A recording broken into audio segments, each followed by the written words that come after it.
11:59 at Radio Free America, and this is Uncle Sam with music and the truth until dawn. Right now, I got a few words for some of our brothers and sisters in the occupied zone. The chair is against the wall. The chair is against the wall. John has a long mustache. John has a long mustache. It's 12 o'clock, Americans, another day closer to victory. And for all of you out there on or behind the lines, this is your song.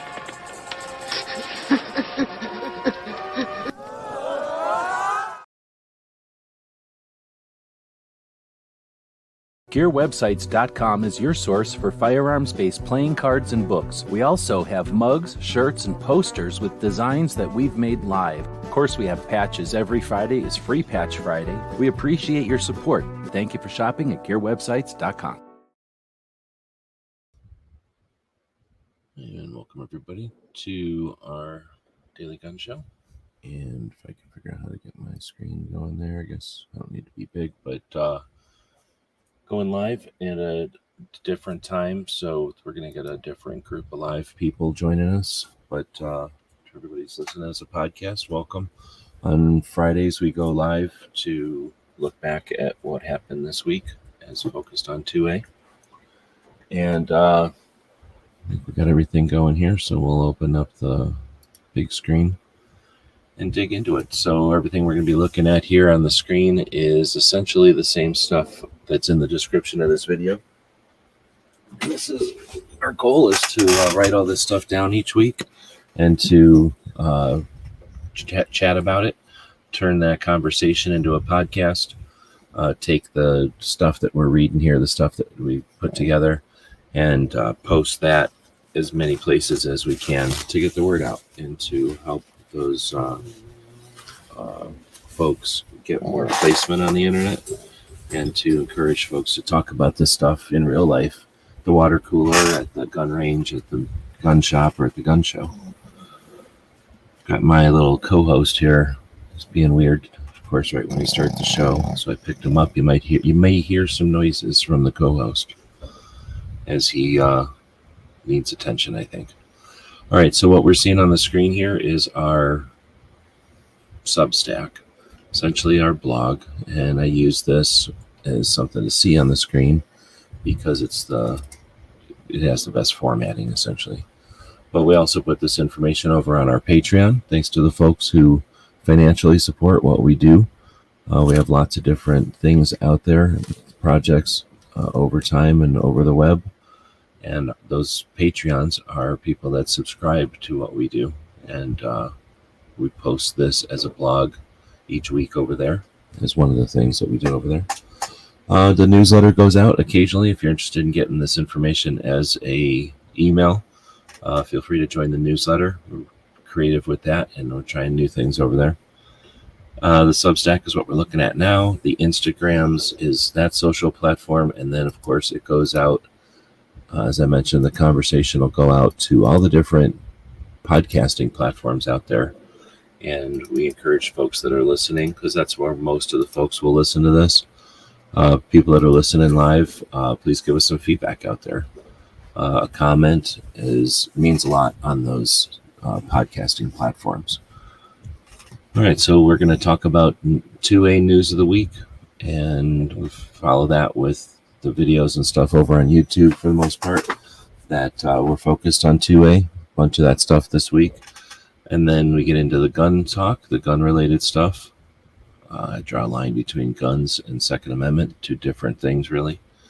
And then we get into some radio shows that we follow, and it looks like I got some stuff mixed up there. Some radio shows that we follow that also stream on YouTube. We'll get into the gun calendars if we've got time, depending on how long the show goes. There's military interviews that I always like to recommend. And we didn't really do much this week, I don't think. So normally we would end the show with whatever we've worked on this week. And, of course, this is live. So we're doing this right now. We're doing it early Saturday morning. So if anybody's joining live, feel free to be part of the show. So it's all about the interactive nature of the internet. Makes this different than any other type of content that's pushed out with an agenda. Our goal is just to get information out there. All right, so getting into the 2A news of the week, I get most of this information. I think all of it this week, again, is from the NSSF. They put out a newsletter. Actually, they put out quite a few newsletters, but the newsletter that this is from is called the Government Relations Newsletter. Comes out every Friday morning, and essentially I boil it down to these bullet points, and the co-host is making noises. You're going to have to go down if you keep making noises. The election is 46 days away. I just noticed that. Figured I'd put that in there. Advocate for the election of candidates that you believe in, right? That you support. That's part of our process, the ballot box. So be part of that is in whatever way you can. You know, I haven't met too many people that are disappointed in their efforts to work with the candidates that they support, that support what they believe in. The Second Amendment, or no, this is the second attempted assassination on Trump. I usually don't try to bring up the just news of the day, but I thought that was interesting that are they trying to normalize this already? You know, we know that in Mexico, the state closest to us with a massive physical border, they have very violent elections, and their elections have been getting more and more violent over the time with the way that their criminal the criminal organizations, how large they are, and the influence that they have. So, yeah, it just seems odd. There's lots of commentary on that, of course, but just thought I'd throw that in there since we are trying to archive to some extent that when you see the first assassination attempt, there's only been a few of those in the whole history of the United States. The lack of attention was sort of interesting. And now that a second and the even less attention just seems interesting. Like, I don't know what to call it. I'm not going to say the sky's falling. It's just super interesting the way that the level of volume on these events. Getting into the stuff that comes from the actual newsletter. The challenge to the Illinois ban on assault weapons, I guess, started on Monday and ended on Thursday. And I can't find anything that says what the results of that was. So maybe they just did the trial and now we'll be hearing about it at some time in the future. I don't know. They could have done it. They could have told us when they expect to hear a result, I guess. So I'm not sure. If someone knows the result of that, let me know. There's the Federal Appeals Court in Florida. I guess they have the case that started years ago with the under 21 can't buy a long gun in Florida, I think. And it sounds like the Federal Appeals Court has picked a date of October 22nd to hear that. So I don't know. It would be nice, again, if we had a scoreboard for this kind of stuff in the day and age with automation and AI, and apps are nothing new. Everyone's comfortable using them. People are comfortable building them. I don't know why we can't have something to help us track this stuff, but how many age-based cases are out there? How many age-based challenges to, I guess I should have said how many age-based laws are there, and then how many challenges are there to those laws? Those are happening at the state level. So this one happens to be in Florida. There are others, and again, having a scoreboard would let us see some red X's and some green checks to know, the status of some of these things and how many there are. Let's see then, and think about how much money is spent trying to deal with each of these things individually. When, again, with a scoreboard, everyone who has interest in this issue in Florida could wage influence, right? Could put time, treasure, and attention at these issues. And, I think there's a lot to be gained there. Anyway, we'll keep moving. Georgia tax credit up to $300 for the purchase of gun safes. It's actually trigger locks and other stuff. A couple of things came to mind when I heard about that one. The one, you have to then tell them on your taxes that you have guns. So what's up with that, Georgia? And then the other thing is, who's just going to scam that? Like, I don't know if that's really a necessity. I mean, $300 for the purchase of gun safes. You know, who digs that? People who sell gun safes, right?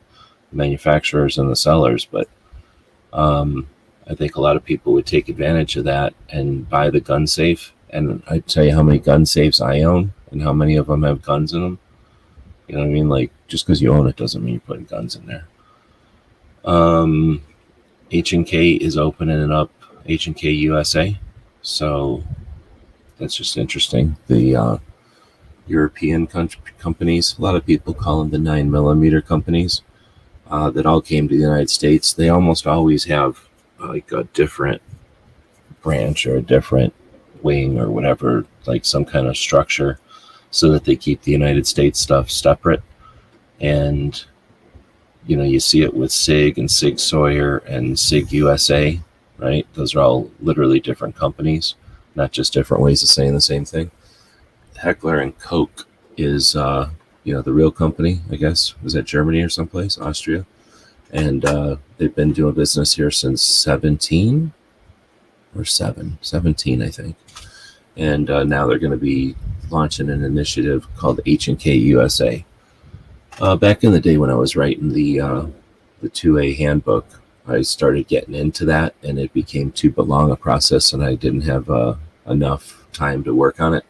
But it would be really neat to chart. I think it would be really neat to chart the kind of history of these companies, just as a, the way to see how they branch off into the United States. And they've done it kind of like putting their toe in the water. They've done it, pulled back, ended those companies, done it and pulled back.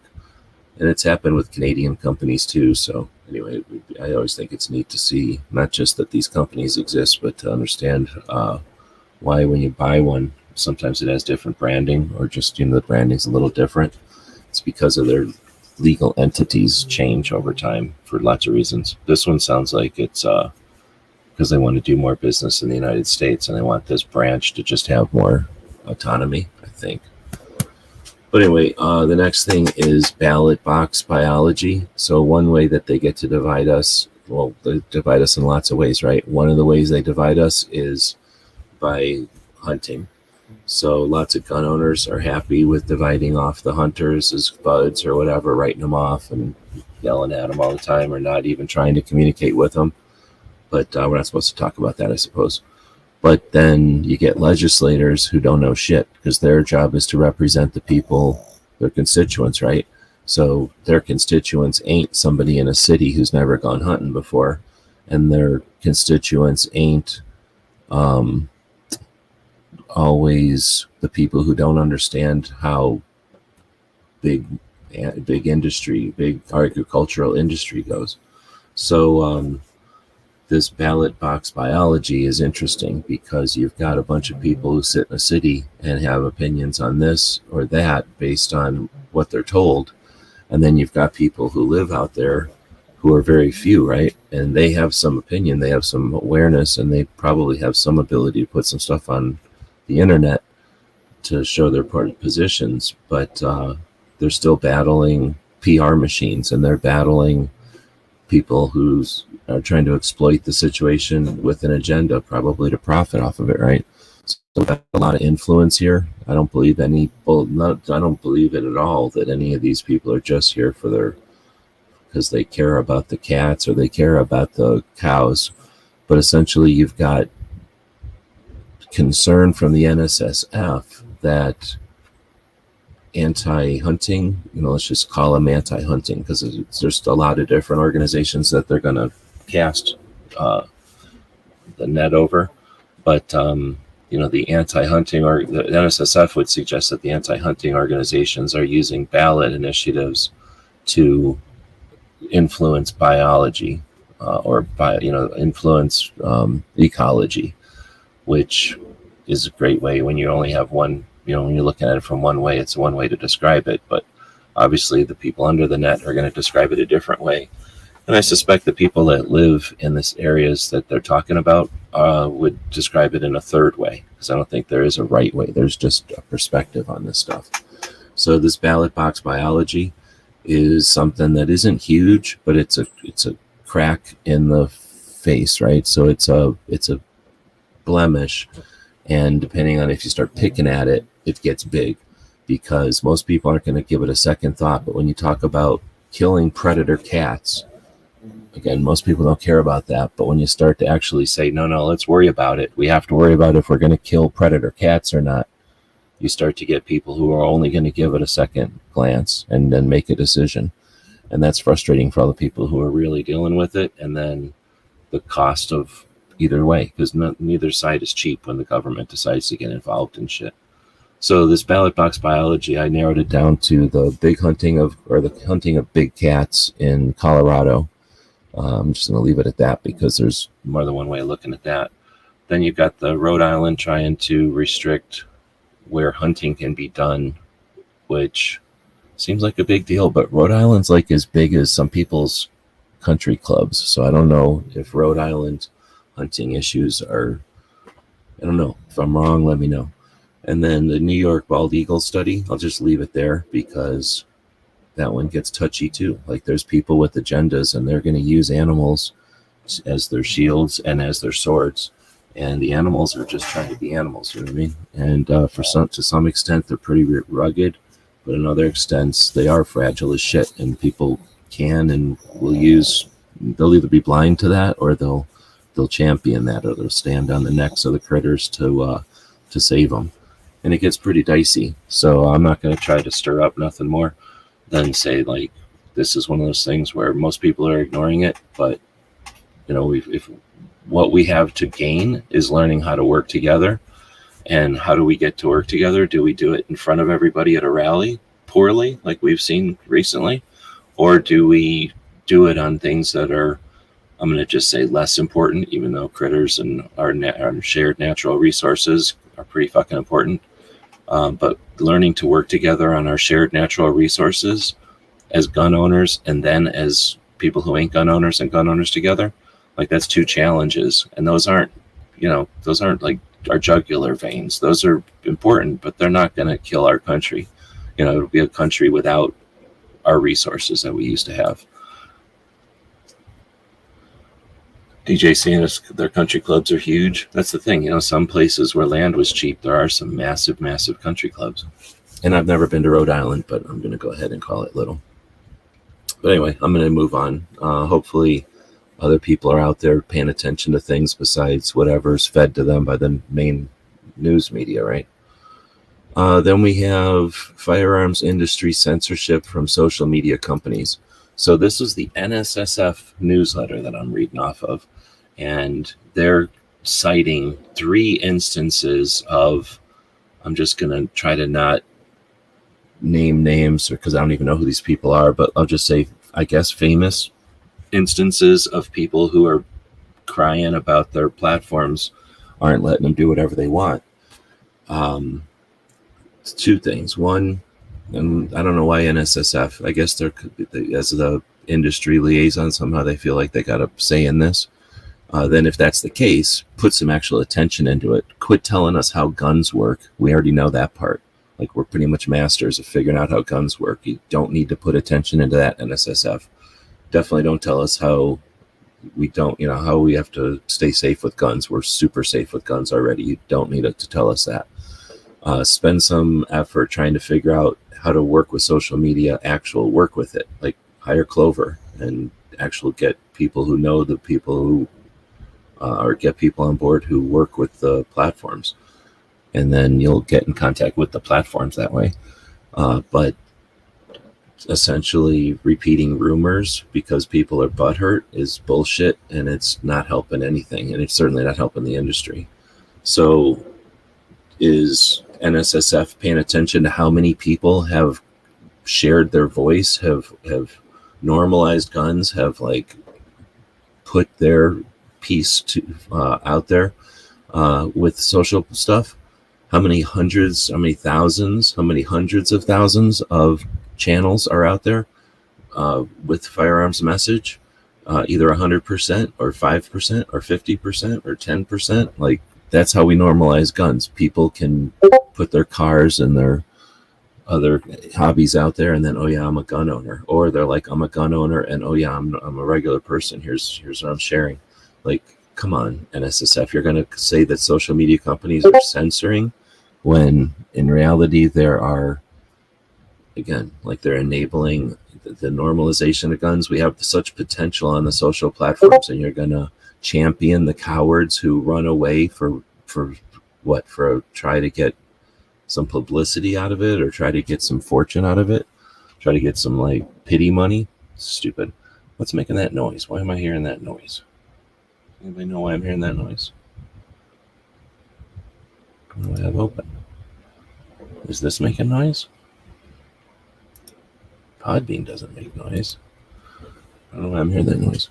So I just thought that was weak, for one, and I don't know why it's any of their business. And if it is their business, do a way better job than highlighting crybabies and people who can't figure out. Like, if you walk into if you went into a mall and did something weird and the mall kicked you out, is that your fault or the mall's fault? Like, you need to read the rules of the mall before you go in there. And YouTube ain't nothing but a big mall. It ain't nothing but a big thing that is owned by somebody, and they try to let everybody share and use the common areas and then have their own little spots. And you can't expect to go in there and wreak havoc or do something completely weird, or stand right next to the line and do weird shit. And I'm not even sure what whoever the crybabies are that left, whatever the 3 platforms they were complaining about actually did. But I've been doing this long enough to know that they did something that they got butthurt about when the companies told them, hey, quit doing weird shit in our mall. So with that, like I say, let's not suckle up to the people who are, or like reward the people who are cowards, and let's champion the people that are out there doing stuff all the time and putting stuff out there and normalizing guns in the big picture with the social platforms, on the social platforms. And because of the social platforms, we don't have to give them nothing. You don't have to subscribe to the platforms or give them money. But we can acknowledge that they allow us to. We're talking on them right fucking now. What the hell's wrong with people?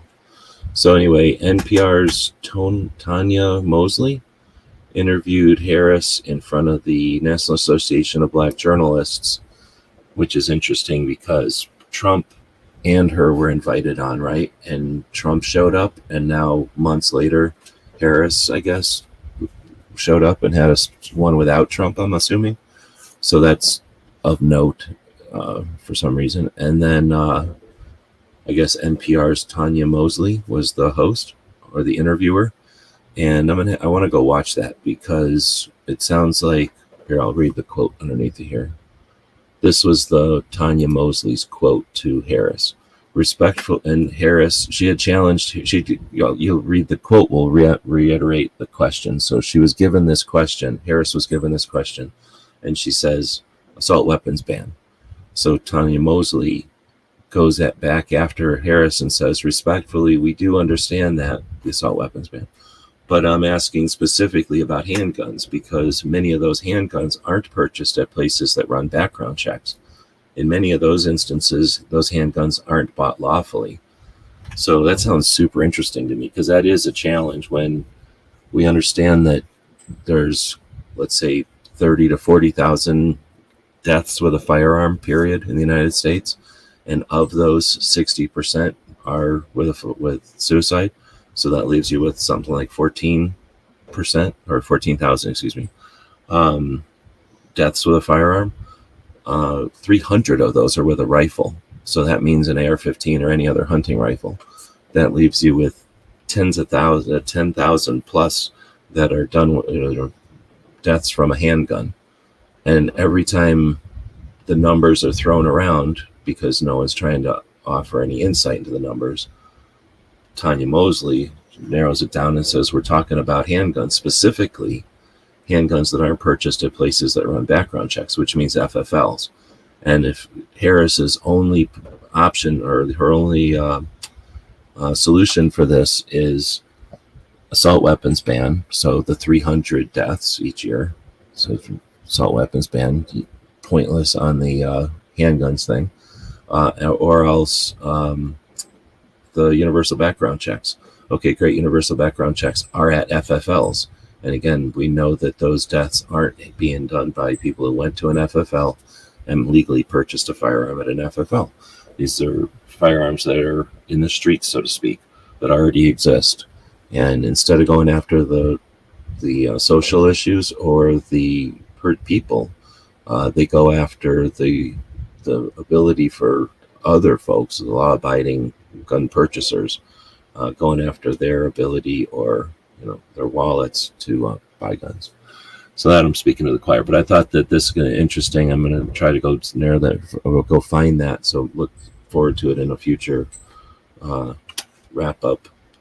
And then I'll just end it with SHOT Show is open. So since I was reading the NSSF newsletter, the SHOT Show registration is open.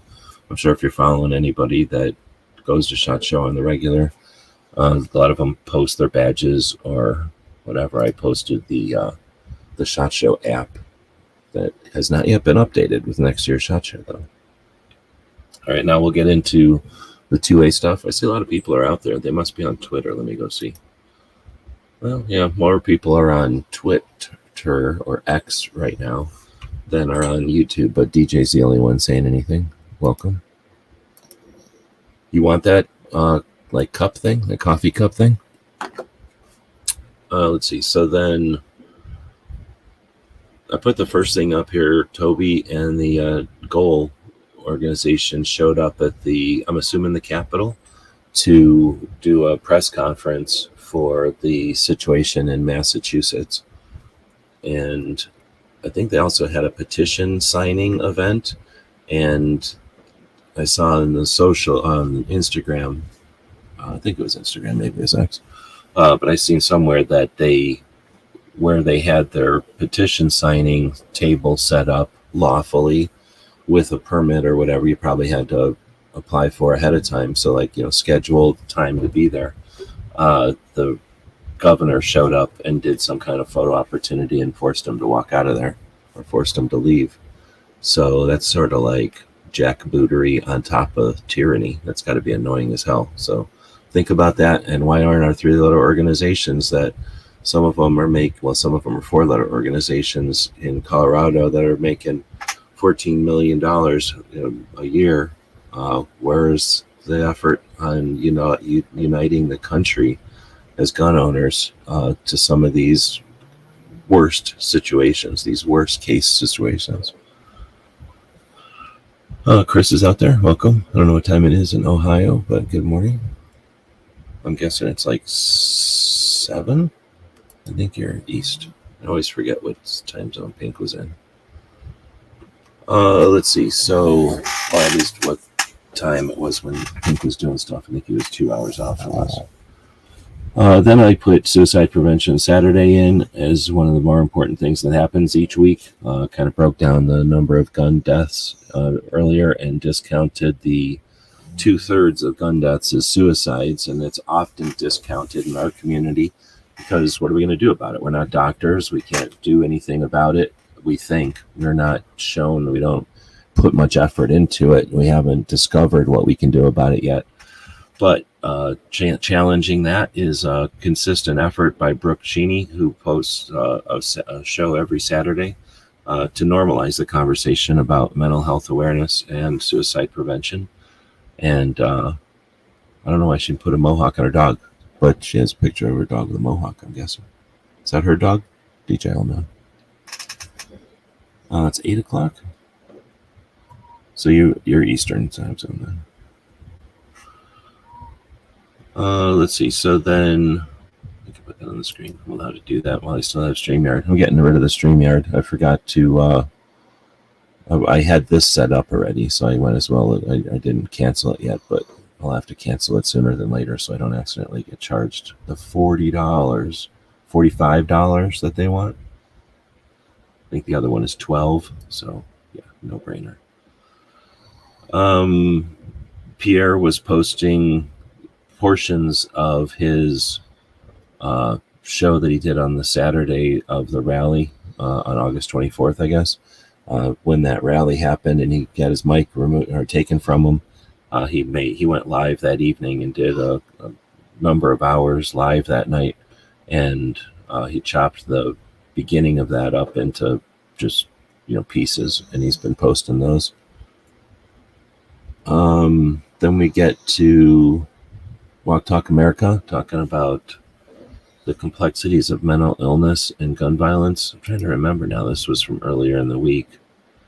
I'm pretty sure they had some good points on this one. I'm just struggling to remember what it was. I should potentially make notes. Usually I can remember, but it's been just a lot of stuff going on this week, I guess.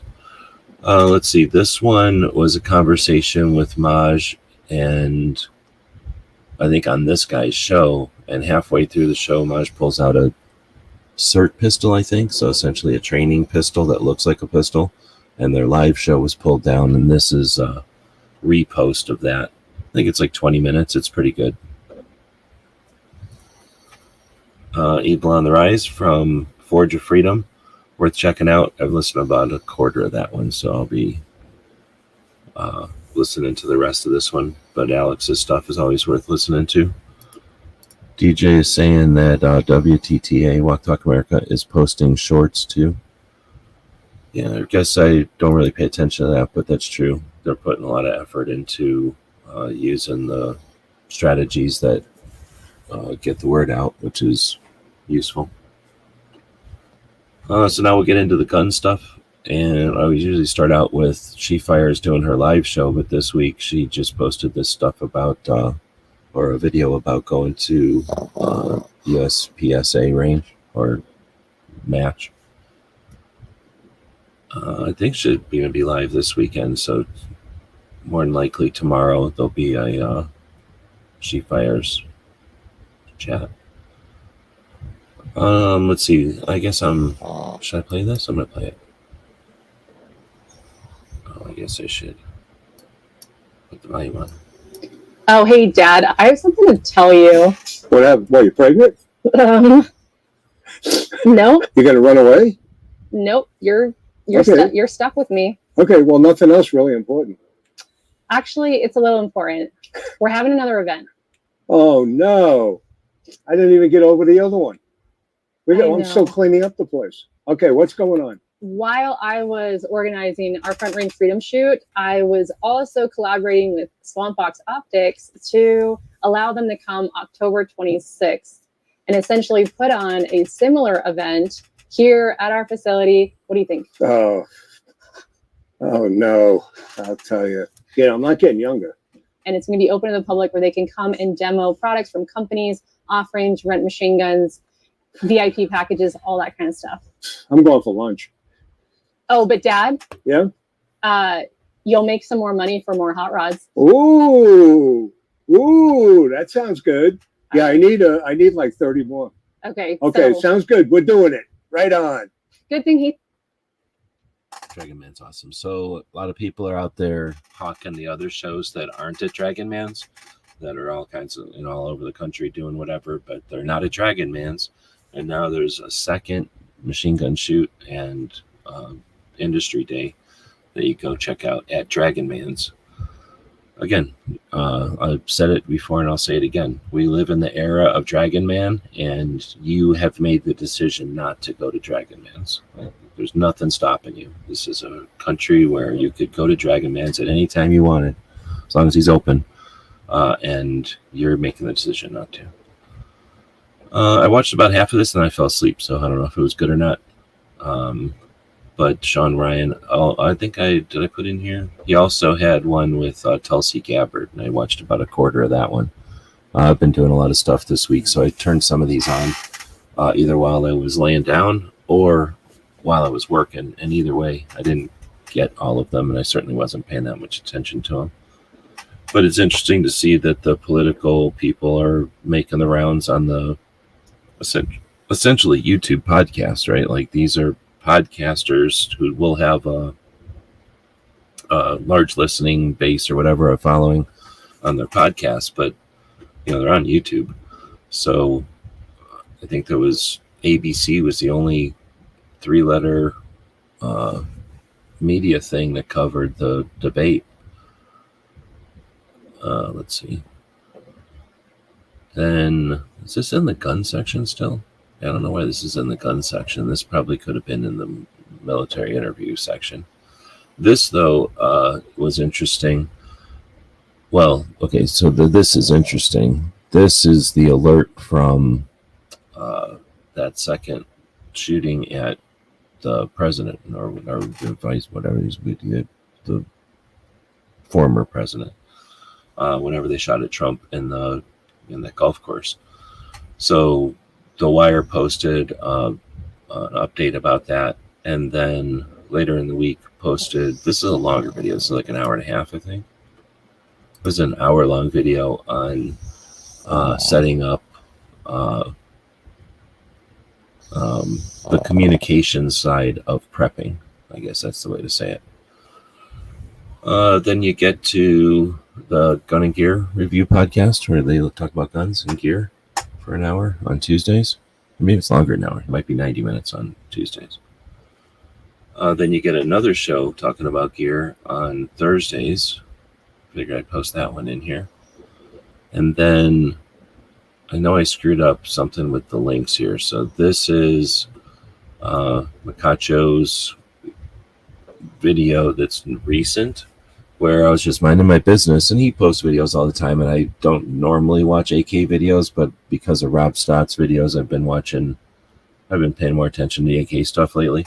So this caught my eye, though. So Macacho does a video on just the bayonet of the North Korean AKM, which is a crazy weird bayonet that technically no one ever really talks about because it's kind of rare, and it's a North Korean bayonet, or it's a Korean bayonet. Yeah, I guess it's North Korean. That not that many people have, and it's just a weird variation that nobody really talks about very often. Every once in a while it's come up, but anyway, I seen this and decided to watch a chunk of that. Pretty interesting. And then this one popped up, but this one is like 6 years old or something, so I don't know why. I thought at first it was a new video, and then like, this seems really familiar. And yeah, it's one of the older ones. But if you're not familiar with Macacho or whatever, I don't know how he says his name. Cool AK channel, a lot of history and whatnot. And let's see, what the heck is this?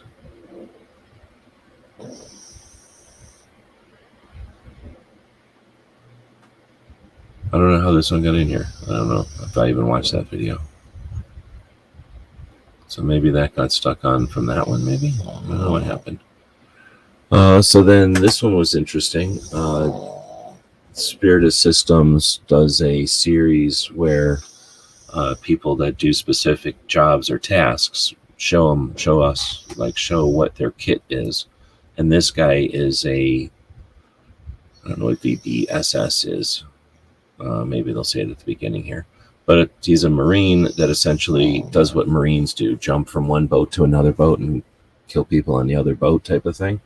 I always, that's what I thought the Marines were for, is to be the fighting part on a boat. So it talks about, jumping into another boat and the potential, all the stuff you have to deal with when you jump onto somebody else's boat. You have to run through small doors and then deal with all kinds of different issues than you would deal with other places. So it's just super neat to see these jobs, these tasks, and the gear that they have figured out works best for them. And it's all just regular stuff. I mean, just about everything. They're just buying stuff from the same stores as regular people. So pretty neat. Along the same lines, this is a dude who is a gang task force guy. And same thing, going through the gear that he would have worn and how he can like upscale it or downsize it depending on what kind of specific tasks they're doing. Really neat. And you'll see the difference when you start watching this kind of stuff between what's it called? When you're deployed versus when you're doing something like undercover / non-uniformed. Why can't I think of the word? I'll think of it when I can't think of it. But what they're able to do and their authority. and again, what they kind of need to be able to do changes quite a bit. Anyway, so those are neat. Spirit of Systems does pretty good videos. Then we had the mouse party on Wednesday, and I think that was the first one I've been at in a while. I keep missing them because I keep sleeping all the time. And then this is where I don't know how Machacho's video got down here, but this is supposed to be rapid fire. And I missed it. I was doing stuff on Wednesday, so I have not watched that one. And don't think I was there for Sundays either.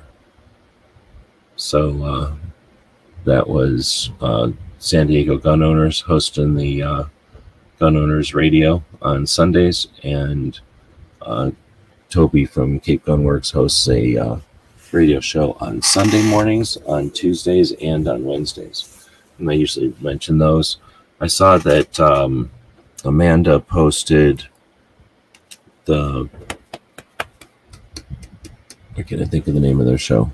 They posted their Eye on the Target radio show this week, but it does come on at the same time as Gun Owners Radio, and I wasn't there for either one, I don't think.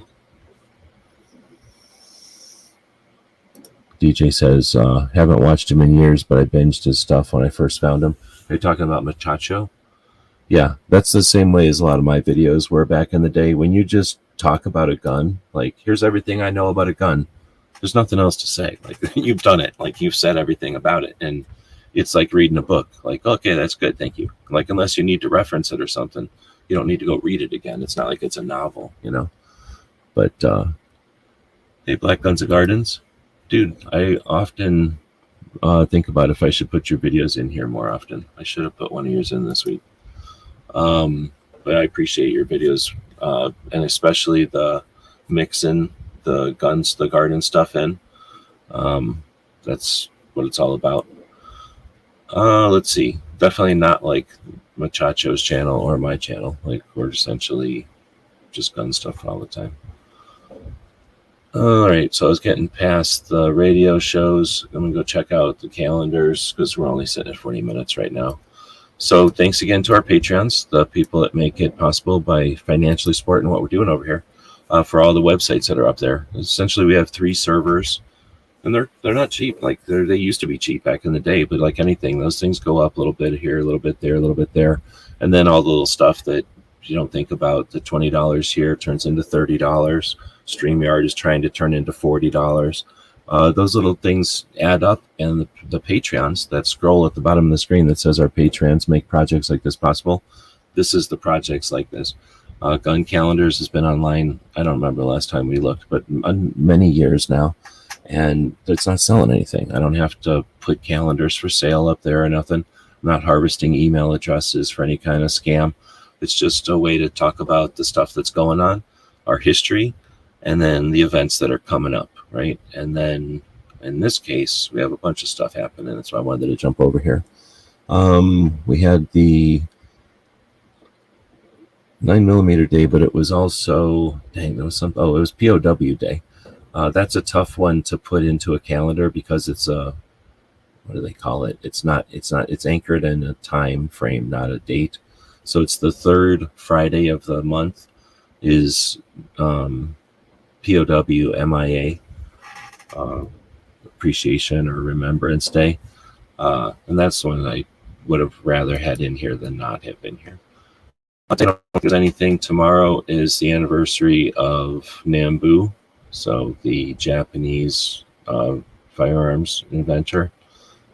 He was born back in 1869.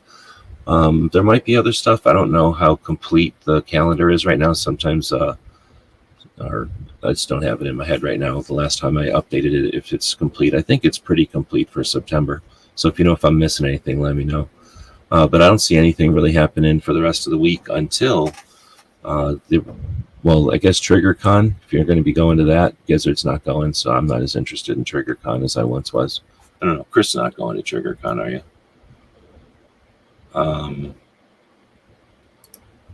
Oh, Chris got rid of StreamYard yesterday. Yeah, I'm not going to download nothing, I don't think, because I got them all on YouTube. But that is nice. StreamYard for a while started recording all of our stuff and holding it in the cloud. But unless there's an issue where they're going to own the stuff in the cloud, you know what I mean? That I probably should delete it. But here nor there. I'm going to get rid of StreamYard also. But anyway, TriggerCon is coming up. That's in Kansas. But I'm not getting paid to talk about TriggerCon. I just put it in there. And I'm not getting paid to talk about the Gun Rights Policy Conference. Otherwise, I'd probably be going. But it looks like I'm not going to the Gun Rights Policy Conference unless something miraculous happens this next week here. But it'll be up. That'll be coming up in San Diego this next week, their next weekend, starting on Friday. They're going to take a commercial because I feel like I gotta drink something here.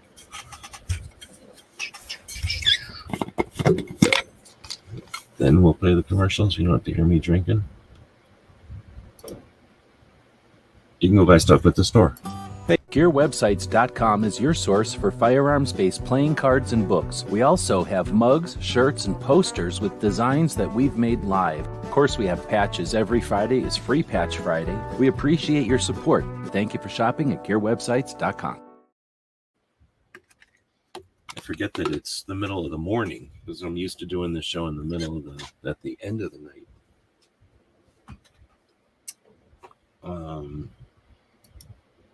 You can talk yourself out after, about 45 minutes? You need a drink.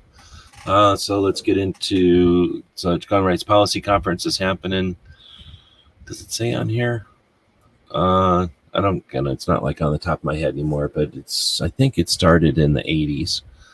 So it's number, I can't remember, 30 something maybe. But it's hosted by it's hosted by the Citizens Committee for the Right to Keep and Bear Arms, CCKRB, but that's really the sister organization of Second Amendment Foundation. So because of the way that when you have a nonprofit, a 501 this or 607 that or whatever, those different numbers are the type of organization they are. Some of them are lobbyists and some of them are fundraisers, I think. Some of them are educational.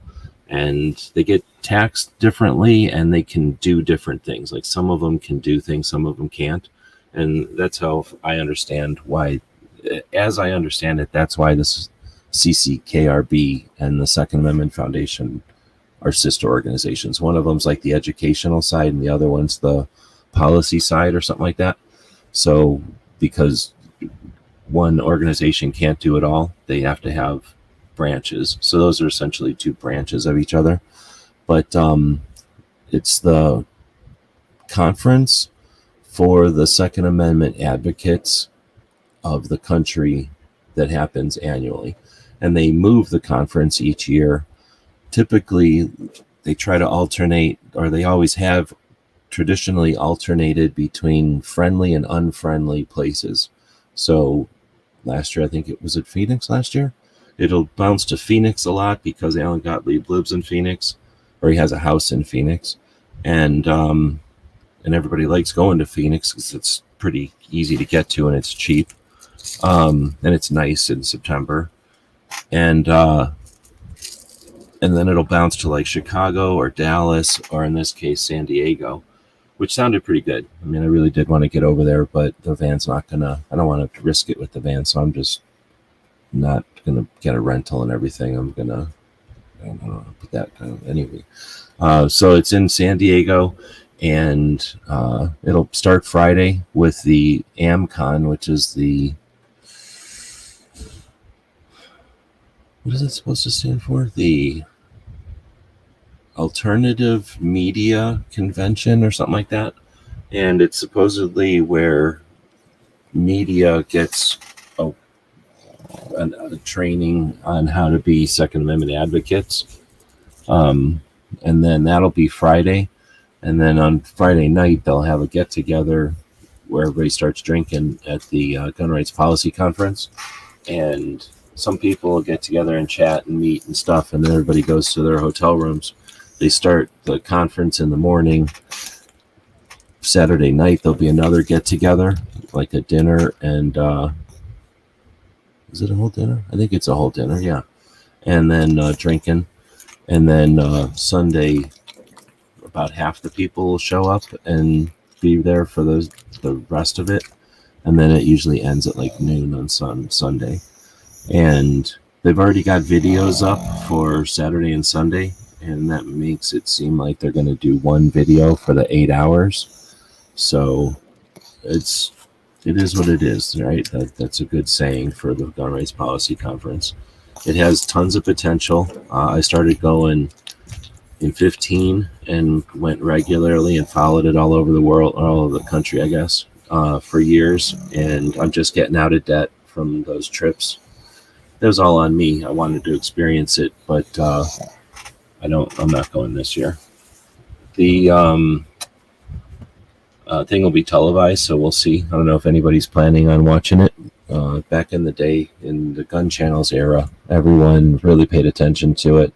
There was a lot of focus on it, and there was people that would take the time to watch the whole thing Saturday and Sunday. I'm not sure if anyone is going to be doing that. I don't know if that's a finger on the pulse of our community or if they deserve that. Like, they are the Second Amendment Foundation. They're a giant chunk of what we've had to where we're at. Is, they've had influence in that, and they're the only one doing this at all. And who's all going? Do they get to say that they're still the finger on the pulse, or are they the finger on the pulse? Are they I don't know. So it's an interesting phenomenon, and I don't know how many people are even paying attention to it and where it's at, and its significance or influence or whatever the words are. Then you've got some anniversaries of laws. Then we have Blade Show coming up in Salt Lake City the weekend after.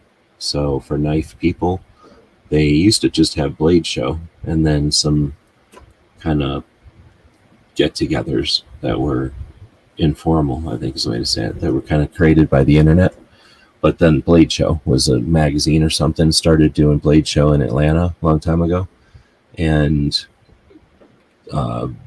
maybe 3 or 4 years ago, they started doing, maybe more than that, maybe not, I don't remember now. But a while ago, fairly recently, they started doing a Blade Show West and a Blade Show something else. And then one of them, I think, is in Salt Lake City, and one of them is in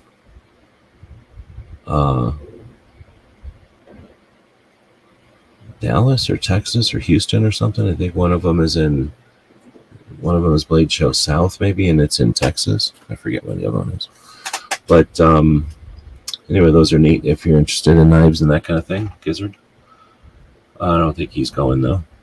And then coming up at the beginning of October, or I guess that was the beginning of October, isn't it? So Blade Show is in October. Then the second week in October is the Rod of Iron Freedom Festival in Pennsylvania. So we don't get too much coverage of that. But Car Arms hosts it, so it's not like it's quite an industry event, but it kind of is. It's a smaller industry event that's run by an actual member of the industry, so I'm sure some of their friends show up. But as far as influencers and stuff, or content creators, I don't know who all shows up at it. That weekend is also Gun Prom, so San Diego Gun Owners has a couple of fancy get-togethers, celebrations of the Second Amendment, and with fancy dress, and they host these. Do they do 2 a year?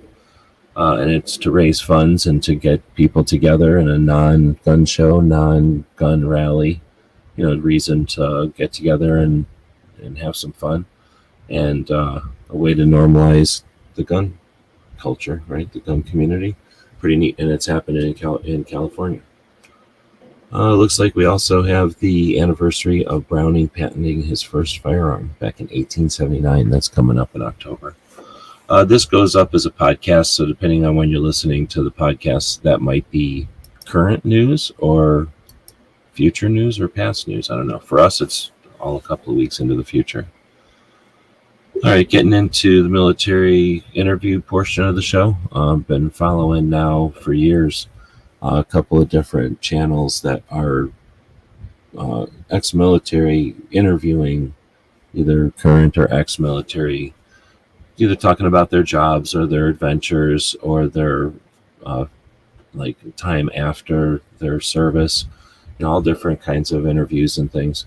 And I've added a couple to the list over the time, and I find them fascinating. They're interesting as far as like whatever they're talking about, but they also offer so much insight into kind of what's going on behind the scenes and the culture of, let's say, the military or the law enforcement or whatever the agency or government, whatever the thing is that the person might be being interviewed about.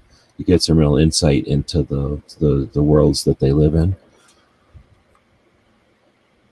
Hey, there's Tony. Today is the day that we're not doing the show, right? I got it all mixed up last week, I think. And this week didn't help. It's just been we just had a lot of stuff to do. It's not like it's been a difficult week. It's just been a busy week. Let's see. So this first one is Borderland, and it's pretty good. It's an ex-Border Patrol. I think he's Marine and then Border Patrol. And this one was how did China become so tied in with the cartels? It was actually a really good one because this guy was with DIA, but he was also Border Patrol. And somewhere around here, I'm going to have to... I tried to get AI to do it, but I don't trust AI because it's confidently wrong all the damn time. So I asked AI to help me out with some research based off of somewhere in here with this guy's interview. But he breaks down like he was... what am I trying to say? He was with DEA, the Drug Enforcement Agency, and then before that he was Border Patrol. But as DEA, he's been around for all of fentanyl, and he broke down like where they first saw fentanyl, and then where they second seen fentanyl, and then where fentanyl kind of started flowing in from the cartels. And then it gets into more, this conversation gets into more China, but I definitely want to do more research on, where, since they have this guy makes it sound like they literally have instances where fentanyl first touched down, where they first figured out how to synthesize it. And it comes off of meth. I didn't know that. It sounds like it came off of meth. But anyway, it sounds really interesting. This is a really good interview, though. Like I say, when you're talking about getting insight into what the organization, what our government can do and what they can't do, you kind of find that out when they're talking about, what they were able to do, kind of thing. There's that interview with Tulsi. I got to listen to that whole one at some point. When you listen to these kind of interviews, do you listen to them at normal speed or double speed? I'll listen to most of this stuff at double speed because I ain't got time to listen to it. It's slow. This one was from Ironclad also. Or wait, Ironclad is the channel? Yeah, Ironclad is the channel that this one is on too. This one's called Borderlands, and this one's called... Where'd it go? This one's called Change Agents. And this one was another one about the slave trade in the islands, Southeast Asia. And this is the second interview I've heard now about this stuff. So it's pretty crazy. The I guess the how much, what is it called? Like how normalized, I don't want to say normalized, but I guess that's the way to say it. Like how much, how many people are grabbed and literally held captive to do all kinds of dumb jobs, like run call centers and run these scams on people. And a lot of them, were applying for a job or something, and then they just met them at the airport and took their passport, and now you have to work with us or else what are you gonna do, run off into the jungle? So it's really crazy. And then they're protected essentially by some of the governments and things. So this is stuff that's happening. Let's see. And then this last one, I think Maj in one of his conversations talked about this movie. This is a movie about a CIA agent in the 1970s. It's a movie from 1973, I think. So it's a movie about a CIA agent who goes and starts essentially like the Black Panthers or something. And it was put out in 1973, and it says that it hit the movie theaters, and it was super controversial, and they had to pull it from the movie theaters. So I'm about halfway into it. It's not quite like Shaft, but it's kind of like Shaft meets the Black Panthers, the origin of Black Panthers or something. So it's pretty interesting. And then nothing. I didn't do anything this week. I've been, like I said, I've been working on stuff. So, but thanks to Gizzard for priming the show normally, and definitely for the tag in the store. Thanks to the folks that bought stuff from the store, and bunch of people, well, not a bunch of people, but anybody that bought stuff from during Gizzards' show is going to be getting all kinds of extra loot. All right, so with that, I think we're done. Right on the hour mark. If I would have been better at it, I could have done it 44 seconds faster. Yeah, Tony's saying I read the book, The Spook Who Sat by the Door, and didn't know there's a movie. And I don't know if you, I think Maj said that it's a real story, like it's a real thing. And then the movie is a dramatization, I suppose you'd have to say. But I don't even know if it is, or if it's more of like, I don't think it's a spoof, but it might be like a James Bond versus what really happened in the OSS type of thing. Like, I don't know how long, I mean, it can't be too realistic because they've got him running all around doing some crazy shit. But as far as like the concept or whatever, I'm wondering how much of the premise of the book is based off real life, right?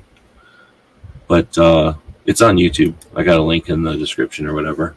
It's a DVD rip or whatever.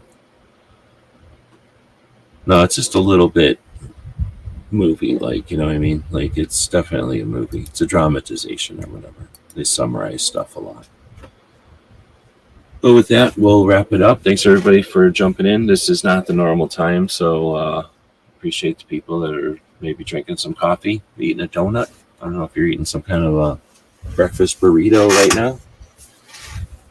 It's only 6 o'clock. It's barely 6 o'clock here, so I am about to head out and get myself perhaps a breakfast burrito, start the day. But we'll end this one here. Normally, I would say check out me and Tony over on the Ask Gun Questions show, but he's got stuff he's doing today, and I can continue doing the stuff that I've been mentioning I'm busy with. So that'll work out, and then we'll be back next weekend.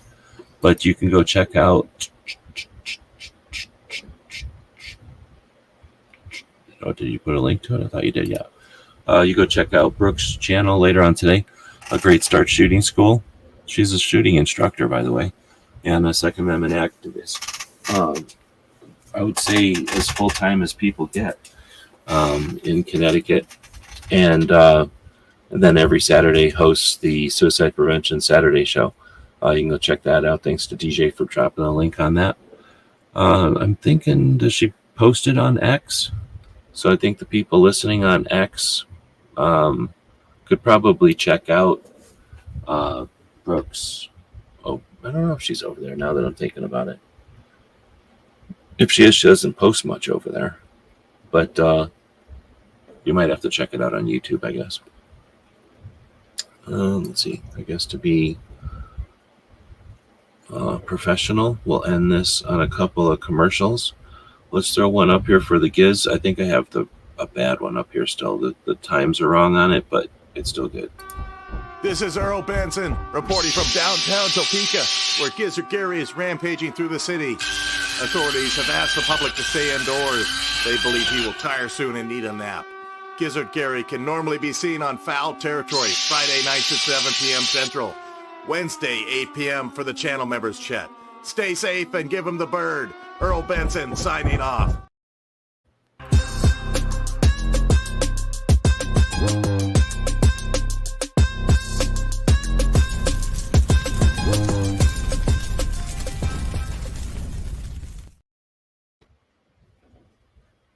Captain, a vessel approaching. On screen.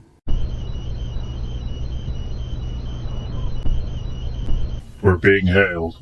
Every weekend over at gearwebsites.com, our online store, we have free Patch Friday. And that means that every order placed on our store on Fridays is going to include at least one free patch. So that's every order with no coupons, no minimum order, no codes needed. You place the order on Friday, and when it arrives to you, it's going to have at least one free patch. Your support means a lot to us, and financial support is critical. So thanks again to the people who keep us online through purchases at gearwebsites.com.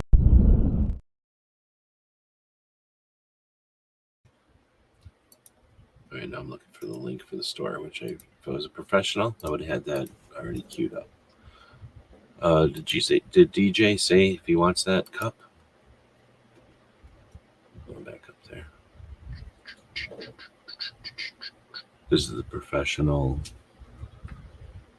scrolling of the thing. No, I don't think he said anything about that cup. I don't know. For some reason, I thought DJ might want that cup. Patriot's asking if I got that knife and the stickers. I did. And I think I went live. Didn't I go live and open that stuff?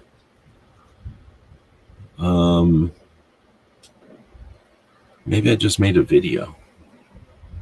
I thought I went live, though. It's not like it's in my nature to just go live for stuff like that. But if it didn't come up, then maybe I just did make a video of it.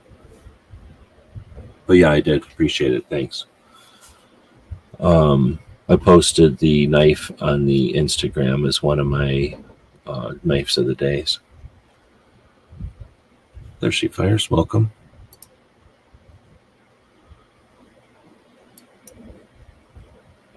Really, an hour in. So if anybody wants to go back and cover any of these things that we talked about, we could.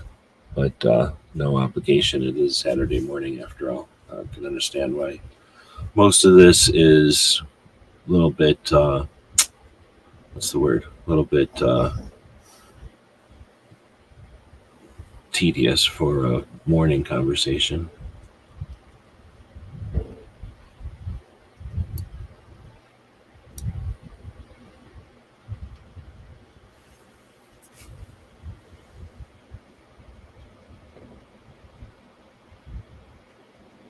Oh, okay, you don't want that cup, no problem.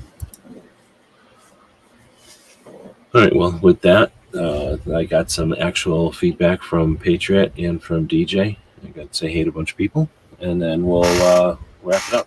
But thanks, everybody, for joining. Wait, hold on. Did we get any comments from X? I don't want to take nothing for granted over here. Nah, we didn't get any comments from X. You are allowed to comment from X. It has been done. Gizzard has done it. Other people have done it. But for some reason, it's not the culture of X to comment or whatever. Should have had a poll. We could have had a poll going. Dang it. I guess we could go talk about the polls. Did I get any good polls this week? Let me go check out if I got any. I've kind of like come up for air a few times, but I didn't really prepare nothing for this week as far as polls and things go. So whatever might have been queued up in the schedules would have gone up. Bah. Oh, the only poll I have up there is from the Transformer movie. Did anybody watch the Transformers movie? There's a new one. It's pretty epic. It's pretty good. It's my favorite of the Transformers movies now. But, yeah, that's already last week. That's Gizzard's show from last week. So I only put up one poll. I think that's the only movie I watched. All this other stuff was scheduled. I don't know if you guys are using the schedule tab. Look how much stuff I got scheduled over here.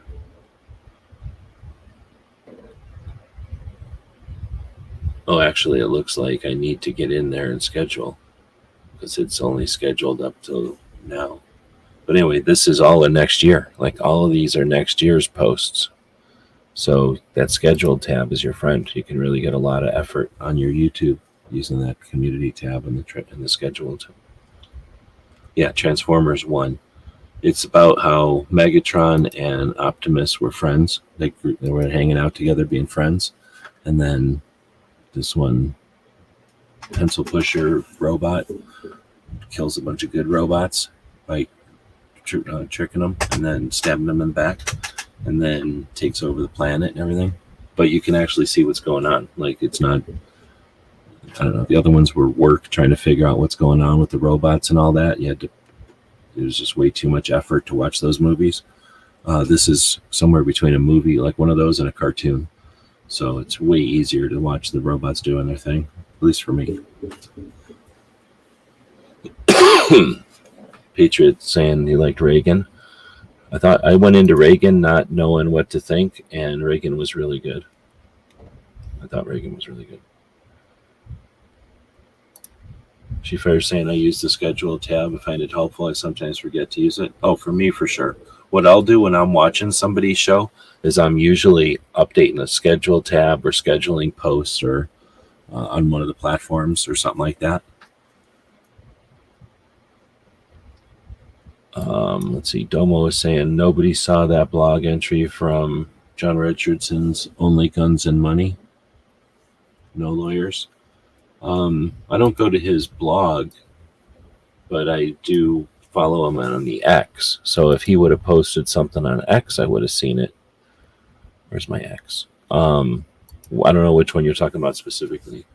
He posted about the people running for, what do you call it? People running for NRA board.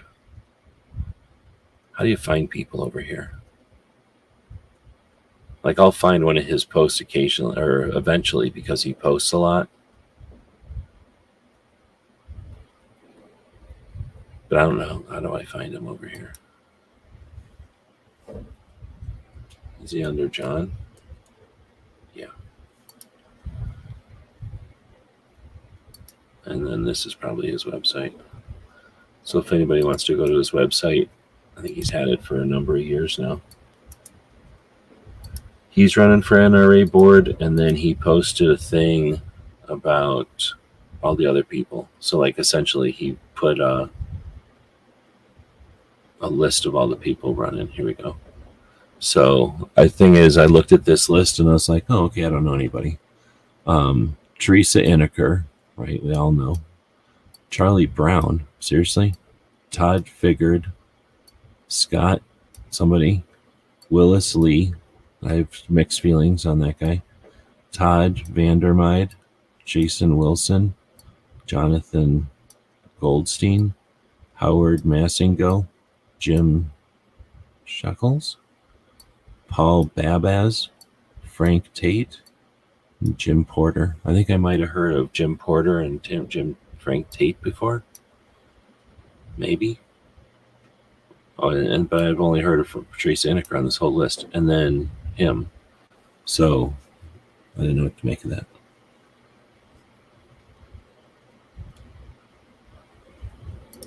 Oh, okay.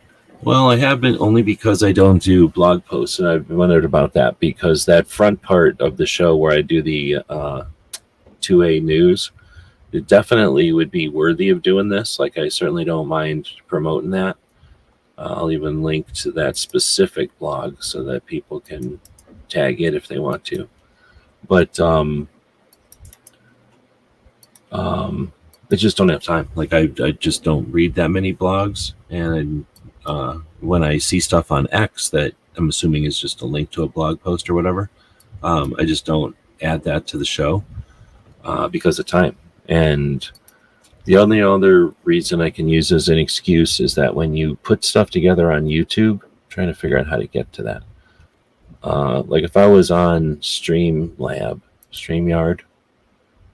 where is StreamYard? It's over here. Whenever I start a podcast and it knows it's going to YouTube, it'll only let me put in 5,000 characters, but in reality it's 4,400 characters. And this show, for example, is probably 6,000 or 7,000 characters. So these shows won't fit in YouTube or in StreamYard.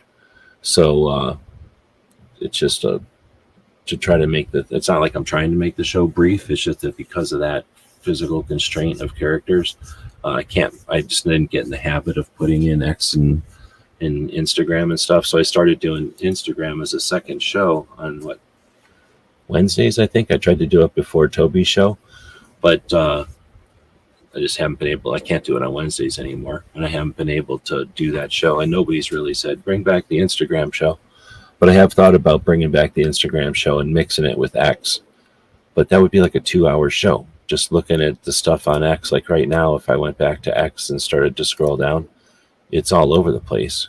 I follow, on this channel at least, I follow mostly gun people, but still oh, that's neat. There's a little circle around my thing that says I'm live, in case you didn't know.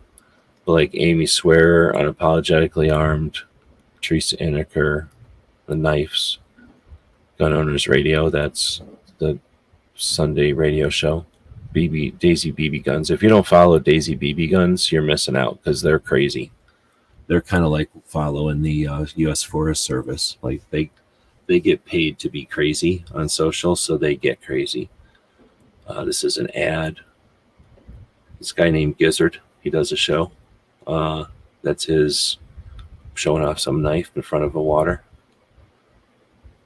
He's appealing to the water crowd.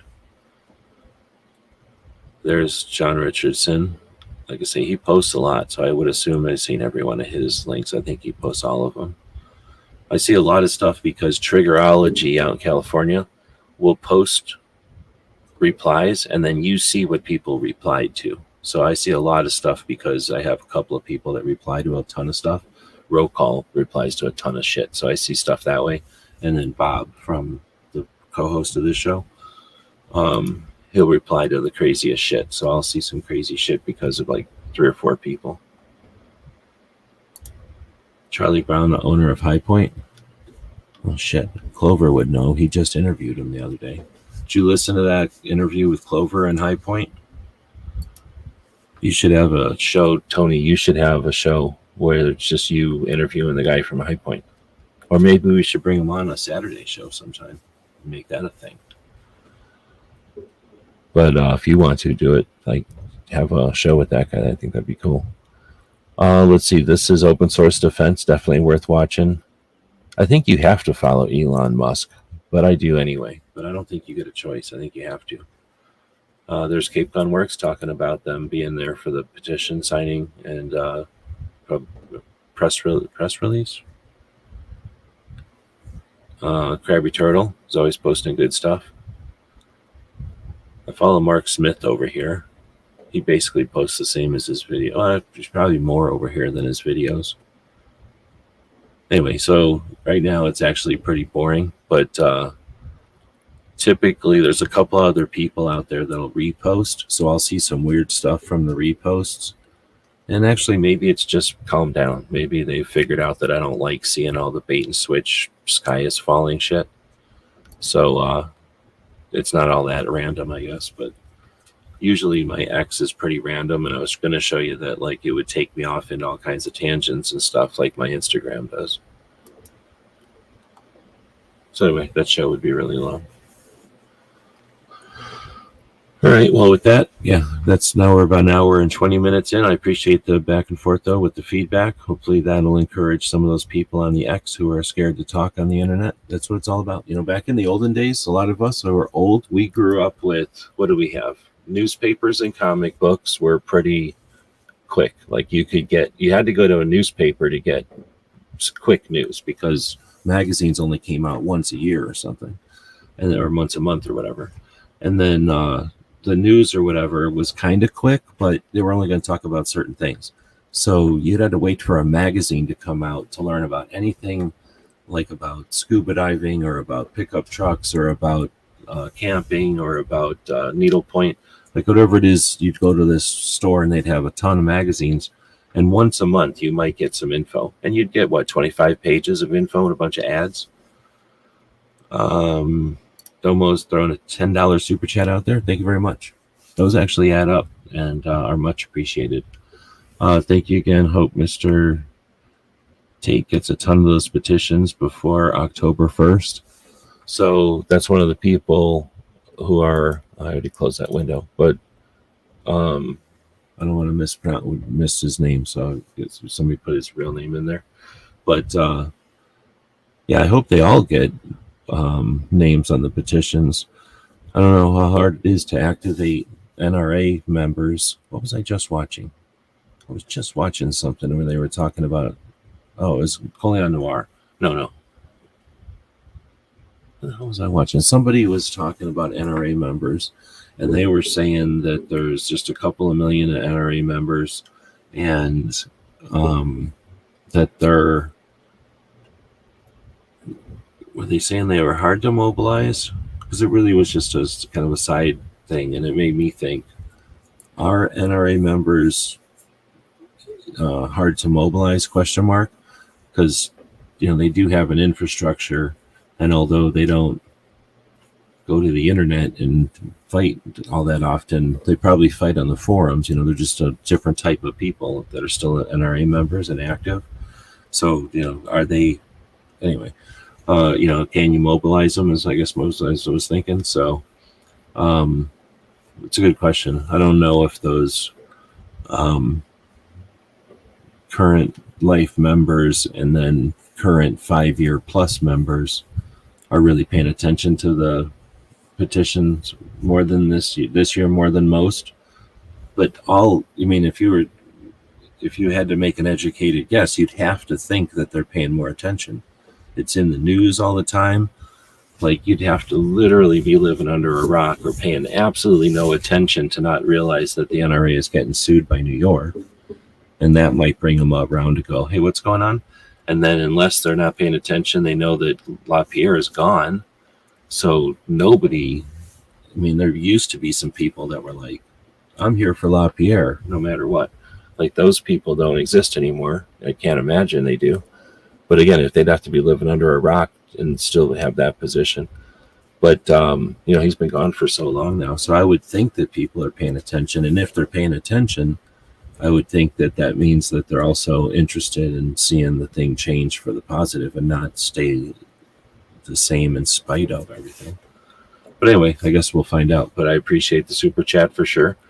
And I'm optimistic. I think that they got the potential. The NRA's potential. I think it would be an odd circumstance that would throw it off from the reform candidates not taking a way big chunk of the results this time. NRA Life 3rd level. I remember they had like additional things besides being a life member, but I went in I think me and Haas were driving around in 2012, and we went to the NRA headquarters and we paid for life memberships. I remember walking in and paying for life memberships, unless I'm crazy. And that was the whole thing. Like, okay, cool. Like, I got my life membership from, I think I paid off my life membership essentially, because I had started it on the $25 a month thing or something. And back then a life membership was like $300 or $500 or something. And maybe it was $500 and then $300 on sale. But we went in and like paid them off, like in cash or whatever, which was dumb because it also ate a bunch of gas money. We weren't rich or nothing, but we just thought it was like a cool thing to do, was to get the life memberships at the building in Virginia. But anyway, then every time I've tried to be a life member, they act like I'm not a life member half the time. So something happened on my account. So anyway, I've paid less attention. And then when I went over there to vote, they said I'm not a life member. I'm like, what the hell?